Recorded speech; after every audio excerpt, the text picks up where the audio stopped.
Je crois que j'ai ressenti l'appel à devenir prêtre quand j'avais 6 ans. Mais évidemment, à 6 ans, je ne voulais pas encore entrer au séminaire, au sens où j'en avais pas encore conscience. Quelques années plus tard, je me suis mis à dire la messe. Je célébrais la messe de manière très régulière, je poussais toute ma famille pour qu'ils soient servants de messe, animateurs de chant, lecteurs, je leur donnais la communion au Smarties pour qu'ils puissent venir communier. J'étais très touché par cette idée de la messe et par le rôle du prêtre, surtout le rôle spécifique du prêtre. Pendant l'adolescence, évidemment, c'était un peu plus difficile, mais j'ai toujours ressenti le fait que le Seigneur était à côté de moi, de manière un peu mystérieuse, mais j'ai toujours ressenti qu'il était à côté de moi. Je ne priais pas beaucoup, mais je sentais qu'il y avait un climat autour de moi. Le Seigneur était là, il était en train d'agir. Et j'avais une grande confiance dans le fait que le Seigneur me montrerait un jour la voie qu'il faudrait choisir. Et lorsque je suis devenu étudiant, je ne savais pas trop où est-ce que j'allais aller. Je m'étais donné le délai de 4 ans d'études, j'ai fait des études de droit, je voulais surtout être chef scout, voilà, c'était ça mon objectif dans la vie. Et puis après, j'ai vraiment été transformé par cette expérience de chef scout, puisque j'ai pris conscience que je pouvais guider les autres dans la prière, je pouvais les porter, les élever.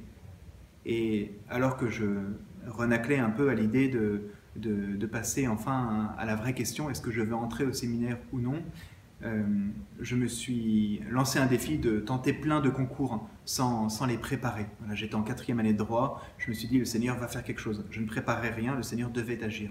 Je me suis retrouvé ainsi à dans une école de commerce, un oral, un examen oral. Il fallait que je parle de moi, que je puisse les convaincre que j'étais la bonne personne pour entrer dans l'école. Évidemment, je n'avais rien préparé, je ne connaissais pas l'école, je ne connaissais rien. Et je me suis retrouvé dans cet entretien qui devait durer une demi-heure. Je suis resté 3/4 d'heure et on a parlé dans ces 3/4 d'heure une demi-heure de la vocation face à 2 personnes qui n'étaient pas chrétiennes et dont la directrice du programme de l'école qui pleurait, qui disait mais ça doit être très difficile ce que vous vivez, il doit y avoir quelque chose de grand, il faut que vous preniez du temps pour vous, pour comprendre ce qui se passe.